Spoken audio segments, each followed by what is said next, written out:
Introducing John Arnold, Hall of Fame legend, Walter Johnson. Tonight, it's my pleasure to be introducing John Arnold. I think most of us in this room understand the intelligence and vision that went into making John Arnold an amazing success.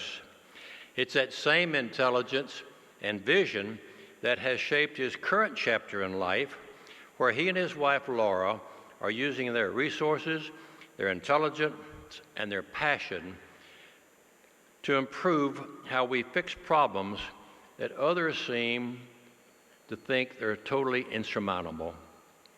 That takes compassion, it takes dedication, it takes vision, and perhaps more than anything else, it takes courage. To all the successful business leaders in this room, and to those who are on their way to having the power to influence a better tomorrow, I think John Arnold is a powerful reminder of this organization's mission to recognize those who embrace their success as a responsibility to make the world better. For this and many other reasons, John is deserving of this amazing award.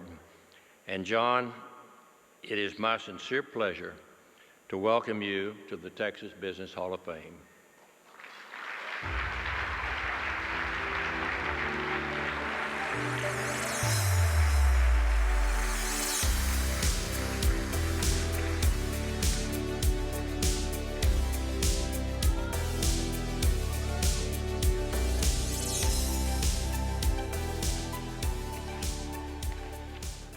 Thank you. So we had a late scratch tonight by Jim Crane, who was supposed to introduce me, but he's up in Philadelphia trying to do something more important, which is bring home a 3-2 lead.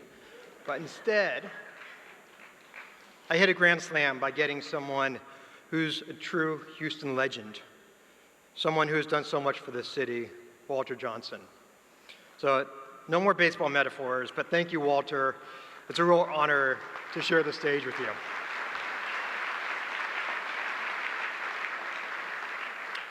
And thank you to Amanda Brock and Meredith Walker. You know, when Amanda first reached out to me about saying I'd been nominated for the Hall of Fame, I thought it was a scam, like the who's who of America. I kept waiting for her to sell me that plaque for $99.95 plus shipping and handling.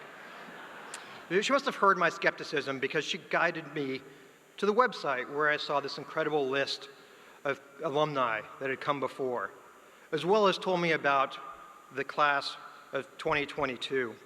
So I told her, of course, I'd be honored to do so, and that I would take 5 plaques. But the nomination did cause me to kind of step back and reflect on my career, and even my life. What had happened to get me onto this stage?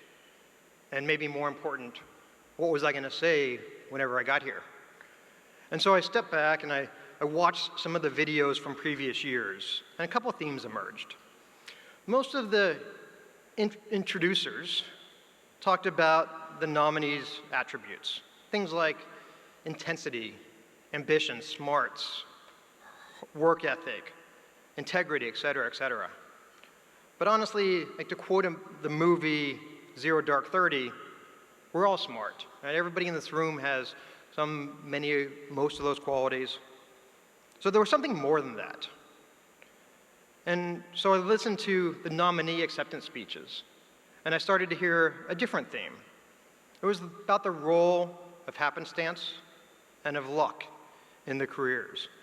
And when I look back on my own career, there were so many decisions along the way that either I made or were made for me that felt random at the time.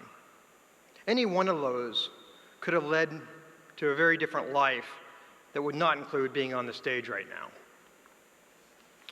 Had I taken that scholarship for the private high school in Dallas, had I gotten into Harvard, my first choice in college, or had I gotten into my second choice, or my third or fourth choice, had I not been rejected from that investment banking analyst job that I so desperately wanted in New York City, had the employee above me not left for a better offer, giving me an early promotion. And especially had I not gone on that blind date with this beautiful and brilliant woman who became my wife. Without that, I certainly wouldn't be on this stage. Like, had I made a different decision at any of those points, or had somebody else made a different decision for me, I wouldn't be here today, and I could tell dozens of those stories. The point is that opportunities and paths have this randomness, but they're not totally random. They exist within the confines of something that's very much not random.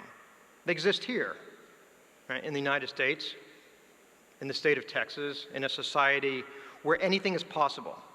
Yeah, I worked hard, and I think I'm smart, but I also grew up in a safe environment. I had two loving and nurturing parents. I had public services that worked, and a public school, public education that worked well for me. I took advantage of those opportunities, but the point is that I had those opportunities. And that was my big realization as I got older and reached the peak of my private sector success. That realization is what led Laura and me to focus on philanthropy. Because the best way that we could give back to the society that did so much for us was to try to make sure as many other people as possible also had that opportunity. So that's why we at Arnold Ventures try to battle some of society's most intractable problems, like how to bend the cost curve in healthcare, how to make the criminal justice system both more just and humane while preserving public safety, how to bring about real choice in K-12 education, how to ensure accountability of our higher ed system, how to safeguard democracy, and broadly, how to improve government to maximize opportunity and minimize injustice. So the arc of my career has led me to this current focus on philanthropy. The random truly has converged with the deliberate. And I'm so lucky to be in a position to be able to give back, and I'm grateful for my entire family who have supported me along the way through this incredible and amazing roller coaster. I'm humbled to receive this award, and I hope I can make you proud.